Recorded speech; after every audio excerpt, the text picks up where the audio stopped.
Morning everyone, मैं रोहित कुमार आज आप लोगों के साथ रेक्टिफायर टॉपिक पे डिस्कस करने जा रहा हूँ। यह रेक्टिफायर का पार्ट 1 होगा, जिसमें हम लोग देखेंगे कि रेक्टिफायर क्या होता है, उसके क्लासिफिकेशन को जानेंगे और अंत में हाफ वेव रेक्टिफायर का वर्किंग को समझेंगे। इसका पार्ट 2 आएगा, जिसमें हम लोग हाफ वेव रेक्टिफायर पर मैथमेटिकल ऑपरेशंस को देखेंगे। तो आइए स्टार्ट करते हैं रेक्टिफायर का पार्ट 1। रेक्टिफायर में सबसे पहले हमको पावर सप्लाई के बारे में समझना होगा। तो पावर सप्लाई क्या होता है? जो आपका सॉकेट होता है वो आपको लाइन वोल्टेज देता है, जिसका वैल्यू होता है 220 वोल्ट आरएमएस। अगर मैक्सिमम वोल्टेज की बात करें तो होगा 220√2 वोल्ट। ठीक है, लेकिन आपके घर में जो अप्लायंसेस है, मोबाइल है, लैपटॉप है, या आपका टीवी है, या आपका कोई भी म्यूजिक सिस्टम अगर आपके यहाँ है, तो उसके साथ आप देखिए एक एडेप्टर होता है। क्यों? क्योंकि ये सारे अप्लायंसेस आपको उतना 220√2 वोल्ट की ज़रूरत नहीं होती है। मोबाइल 5 से 10 वोल्ट, लैपटॉप 15 से 20 वोल्ट, टीवी 40, 60, 70, 80 वोल्ट के अराउंड आपको नीडेड होता है। तो आपको उतना हाई पावर की जरूरत नहीं होती, इसी के लिए उसके साथ एक एडेप्टर होता है। एडेप्टर भी क्या है? एक तरह का पावर सप्लाई, जो क्या करता है, हाई पावर को लो पावर में कन्वर्ट करके सप्लाई करता है। और कौन सा लो पावर? वो क्या होगा? डीसी पावर होगा। ठीक है, ताकि आपका अप्लायंसेस जिसके लिए बना हुआ उस पर उतना पे ऑपरेट कर सके। ठीक है, आप देखते होंगे कभी कभी आप दूसरे का चार्जर यूज करते हैं तो आपको उतना अच्छा वैल्यू नहीं देता है। ठीक है, क्यों? क्योंकि वो चार्जर आपका जो अपना चार्जर है उसी के लिए बना ही हुआ है, उसी से कंपेटेबल है। तो इसीलिए हम कह सकते हैं कि एक इलेक्ट्रॉनिक सिस्टम जो एसी पावर को डीसी पावर में कन्वर्ट करता है, वो भी एक तरह का पावर सप्लाई हुआ। हाई पावर से लो पावर में ला रहा है, और क्या, एसी से डीसी में ला रहा है। क्लियर है? जैसे आपका हुआ चार्जर और एडेप्टर। अब हम अभी आपको बता एसी से डीसी कन्वर्जन क्यों चाहिए, क्योंकि हमारा जो मेजोरिटी ऑफ अप्लायंसेस है घर में वो किस पे ऑपरेट होता है? डीसी पे। अब एक रेगुलेटेड पावर सप्लाई में 3 मेन चीज होता है, रेक्टिफायर, फिल्टर और रेगुलेटर। अब इसी को समझेंगे कि एक पावर सप्लाई का ब्लॉक डायग्राम से। तो 3 मेन चीज होता है, रेक्टिफायर, फिल्टर और रेगुलेटर। तो आपको सबसे पहले क्या, प्योर एसी मिल रहा है। रेक्टिफायर क्या करेगा? उस प्योर एसी को पल्सेटिंग डीसी में कन्वर्ट करेगा। पल्सेटिंग डीसी का मतलब क्या होगा कि इसमें एसी भी होगा और डीसी भी होगा, दोनों कंपोनेंट प्रेजेंट होगा। ठीक है, एसी का प्रेजेंस भी कुछ नोटिफिकेशन से आपको पता चलेगा, अच्छा इसमें एसी भी है और इसमें डीसी भी है, वो आगे देखेंगे। तो हमारा रेक्टिफायर क्या कन्वर्ट कर रहा है? एसी को पल्सेटिंग डीसी में कन्वर्ट कर रहा है। उसके बाद हम इसमें फिल्टर का यूज करेंगे। फिल्टर क्या करेगा? एसी को ब्लॉक कर देगा और हमको सिर्फ डीसी देगा। और ये जो डीसी मिलेगा वो क्या होगा? फ्लक्चुएटिंग डीसी मिलेगा। ठीक है, उस फ्लक्चुएशन को हटाने के लिए हम रेगुलेटर का यूज करेंगे। तो रेगुलेटर क्या करेगा? रेगुलेटेड या स्टेबल डीसी देगा, जो हमको फाइनल आउटपुट में चाहिए अप्लायंसेस को ऑपरेट करने में। तो इसको फिर से समझते हैं। प्योर एसी हमको इनपुट मिलेगा, उसको हम रेक्टिफायर में देंगे। रेक्टिफायर उसको क्या करेगा? पल्सेटिंग डीसी में करवाएगा, जिसमें एसी और डीसी दोनों है। लेकिन हमको क्या चाहिए? एसी मिनिमम अमाउंट में चाहिए, या तो कम चाहिए या तो नहीं ही चाहिए। ठीक है, तो हमको एसी नहीं चाहिए, तो एसी हटाना होगा। तो उसके लिए हम उसको फिल्टर से पास करेंगे, जो एसी कंपोनेंट को ब्लॉक कर देगा, सिर्फ डीसी को पास करेगा। ठीक है, अब डीसी आया हमको, तो वो जो डीसी मिल रहा है फिल्टर का, उसमें वो फ्लक्चुएटिंग मिल रहा है, स्टेबल नहीं मिल रहा है।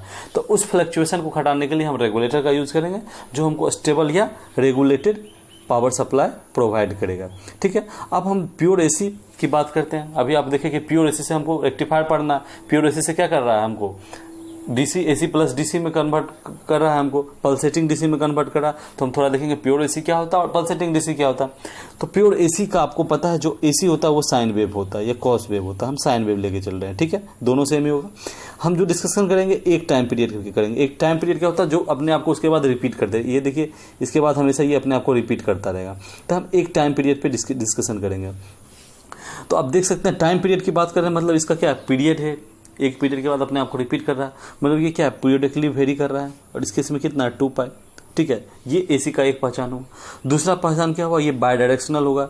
ये देख सकते हैं, ये पॉजिटिव है, ये नेगेटिव है साइकिल, तो दोनों तरफ है, तो ये क्या है? बाय डायरेक्शनल होगा। दूसरा पहचान हुआ। तीसरा पहचान क्या हुआ? कि इसका एवरेज जीरो होगा। एवरेज क्या होता है? Area under one time period, एक टाइम पीरियड के अंदर एरिया अपॉन टाइम पीरियड। ठीक है, अगर एक टाइम पीरियड इतना है तो एरिया इसका अगर हम +10 माने तो इसका -10 होगा। तो अगर दोनों को एरिया को जोड़ें तो +10 -10 क्या होगा? 0 अपॉन टी क्या है? 2π। तो हमको क्या मिल रहा है? एवरेज वैल्यू क्या मिल रहा है? 0। एवरेज वैल्यू को हम लोग डीसी वैल्यू कहते हैं। मतलब एसी में डीसी वैल्यू कंपोनेंट क्या है? 0। तो इसका मतलब क्या है? ये प्योर एसी है। वही इसी तरह डीसी में एसी कंपोनेंट 0 होगा तो क्या करें? प्योर डीसी होगा। ठीक है, तो हम प्योर एसी में देख लिए 3 मेन चीज होता है कि वो पीरियडिकली वेरी करना चाहिए, बायडायरेक्शनल नेचर में होना चाहिए, और एवरेज वैल्यू या डीसी वैल्यू 0 होना चाहिए। ठीक है, अब हमारा जो कन्वर्ट कर रहा है रेक्टिफायर पल्सेटिंग डीसी में कर रहा है। पल्सेटिंग डीसी में आपको बताया क्या होगा, एसी भी होगा और साथ में से क्या होगा, डीसी भी होगा। तो अब देख सकते हैं ये फुल वेव रेक्टिफायर का आउटपुट है, ठीक है। तो ये देख सकते हैं आप, ये क्या है, अपने आप को ये पाई में ही रिप्लिकेट कर रहा है। इसका मतलब टाइम पीरियड इसका पाई है, पाई के बाद सेम हो रहा है। तो ये हम देख सकते हैं कि ये पीरियोडिकली वेरी कर रहा है। पीरियोडिकली कौन वेरी करता है, एसी वेरी करता है। डीसी किस तरह होता है, इस तरह कांस्टेंट, ये 0 है तो 5 वोल्ट पे वैल्यू कांस्टेंट जाएगा। इसका पीरियड कह सकते हैं नहीं आ गए, इनफाइनाइट पीरियड है। लेकिन ये क्या पाई पीरियड के साथ वेरी कर रहा है, मतलब क्या, ये बता रहा कि इसमें आपको एसी कंपोनेंट भी, प्रेजेंस ऑफ एसी को दर्शा कर रहा है। ये देखिए, ठीक है, पल्सेटिंग डीसी में पीरियोडिकली वेरी कर रहा है। दूसरा क्या है, ये देख सकते हैं सिर्फ पॉजिटिव पार्ट में या सिर्फ नेगेटिव में हो सकता है, दोनों में नहीं हो सकता। तो क्या ये यूनिडायरेक्शनल है, यहाँ पर सिर्फ पॉजिटिव में है, ठीक है। तीसरा क्या, अगर इसका 10 है तो इसका टाइम पीरियड, इसका क्या होगा, एरिया या एवरेज क्या हो जाएगा, इसका एरिया हम 10 माने तो 10 अपॉन टाइम पीरियड क्या है, पाई। तो एवरेज क्या है, नॉन जीरो, जीरो नहीं, मतलब एवरेज नॉन जीरो। इसका मतलब क्या है, इसमें डीसी कंपोनेंट है। ये बता रहा है कि ये एसी है, ये दोनों बता रहा है क्या, इसमें डीसी है। तो इसीलिए हम बोल रहे थे पल्सेटिंग डीसी में क्या होगा, दोनों होगा, एसी और डीसी कंपोनेंट दोनों होगा, ठीक है। नेक्स्ट हम मूव करते हैं, रेक्टिफायर को अब हम डिफाइन कर सकते हैं। अब हमको पता चल गया पावर सप्लाई में एक रेक्टिफायर का यूज होता है, उसमें हम जान गए एसी डीसी क्या होता है। तब हम एक रेक्टिफायर को दो तरह से डिफाइन करेंगे। पहला तो ऐसे करेंगे कि एक इलेक्ट्रॉनिक सर्किट जो प्योर एसी सिग्नल को पल्सेटिंग डीसी में कन्वर्ट करता है, ठीक है। प्योर एसी को एसी प्लस डीसी, जिसको पल्सेटिंग डीसी कहते हैं, उसमें कन्वर्ट करता है, उसको क्या कहेंगे, रेक्टिफायर। दूसरा क्या कह सकते हैं कि ऐसा सर्किट जो बायडायरेक्शनल वेवफॉर्म को यूनिडायरेक्शनल में कन्वर्ट करता है। बायडायरेक्शनल मतलब क्या हुआ, एसी में आप देखिए इस तरह से मूव कर रहा था, बायडायरेक्शनल था, और वही यूनिडायरेक्शनल क्या हुआ था, आप देखिए क्या इस तरह का था। तो बायडायरेक्शनल वेव फॉर्म को किसमें कन्वर्ट कर रहा है, यूनिडायरेक्शनल वेव फॉर्म में, तो उसको भी क्या बोलेंगे, रेक्टिफायर। मतलब एसी से पल्सेटिंग डीसी में कन्वर्ट करना, ठीक है।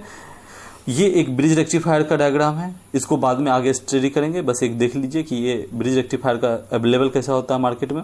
अब हम जानेंगे क्लासिफिकेशन ऑफ रेक्टिफायर के बारे में। तो रेक्टिफायर मेनली दो तरह का क्लासिफिकेशन होता है, एक लो वोल्टेज ऑपरेटिंग रेक्टिफायर जो मेनली डायोड से बना होता है, एक हाई वोल्टेज से होता है जो SCR का बना होता है, सिलिकॉन कंट्रोल्ड रेक्टिफायर इसको बोलते हैं, ठीक है। इसमें हम लोग जो पढ़ेंगे वो लो वोल्टेज रेक्टिफायर को स्टडी करेंगे यूजिंग डायोड। तो जो लो वोल्टेज रेक्टिफायर मेनली दो तरह का होता है, एक होता है हाफ वेव, एक होता है फुल वेव रेक्टिफायर।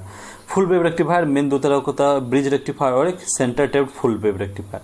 तो इसमें हम लोग half wave rectifier, bridge rectifier और centre tapped full wave rectifier का स्टडी करेंगे। तो आइए स्टार्ट करते हैं हम सबसे पहले half wave rectifier. Half wave rectifier का ये डायग्राम हुआ, एक आपका ट्रांसफार्मर हुआ, ठीक है, उससे एक आउटपुट लिए, उसको आउटपुट डायोड में दिए, एक लोड RL लोड रेसिस्टेंस का यूज किए, यही बस सिंपल सा सर्किट है। अब जो ट्रांसफार्मर यूज करेंगे, अभी हम बोले कि यहाँ 220 वोल्ट मिलता है और हमको क्या चाहिए, 5, 10, 20, 50, 100 इतना ही वोल्ट चाहिए। मतलब हमको स्टेप डाउन करना होगा, इसका वोल्टेज कम करना पड़ेगा।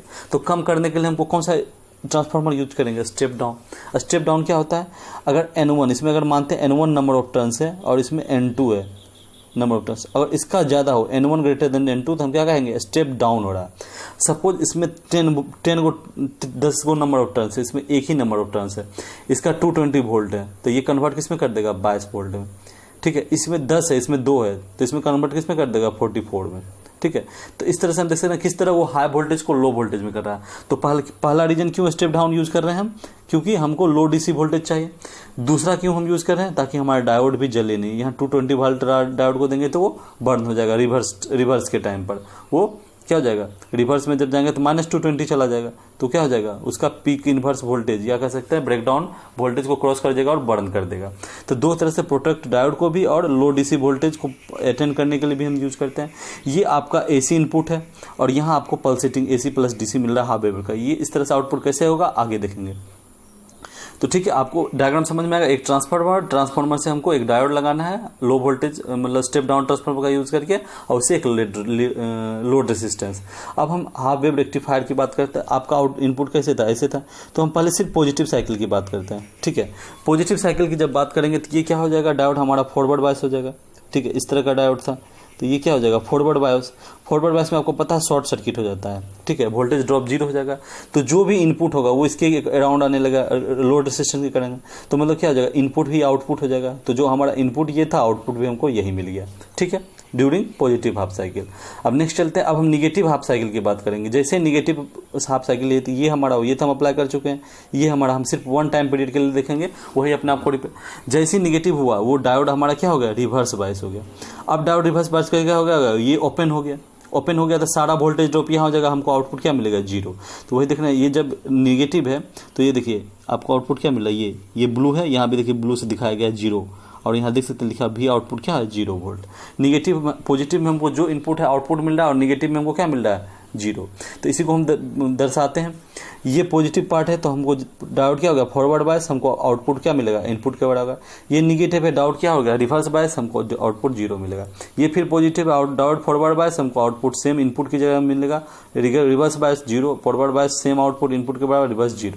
ठीक है, हमको पॉजिटिव पिक मिल गया। अब हम देखें कि हमको अगर निगेटिव पिक चाहिए तो हम क्या करेंगे, इस डायोड को उलट देंगे। ठीक है, क्या हम कैसे बना सकते हैं, इस तरह से बना सकते हैं, ये उलट गया डायरेक्शन। अब क्या होगा, अब हम जब पहला केस लेंगे तो क्या होगा, पहला अगर पॉजिटिव केस लेंगे तो हमारा क्या होगा, ये ओपन हो जाएगा डायोड, रिवर्स बायस हो जाएगा, ओपन होगा, आउटपुट हमको क्या दे देगा, 0। फिर जब दूसरा केस लेंगे तो हमको क्या हो जाएगा, ये शॉर्ट सर्किट हो जाएगा, ये फॉरवर्ड बायस हो जाएगा, और हमको आउटपुट क्या देगा, इनपुट। तब अब हमको कैसा बनेगा आउटपुट, ठीक है, क्या हुआ, जब हमारा जब पॉजिटिव साइकिल है तो reverse bias output 0, negative cycle forward bias output same is input 0, same as input 0, same as input. ठीक है, मतलब रिवर्स बायस 0 आउटपुट, और forward bias same as input. तो इस तरह से निगेटिव पिक भी हम अटेंड कर सकते हैं। ठीक है, यही है वर्किंग हाफ वेव रेक्टिफायर का। आप देख सकते हैं इसका टाइम पीरियड क्या है, 2 पाई, यानी ये पीरियडिकली वेरी कर रहा है।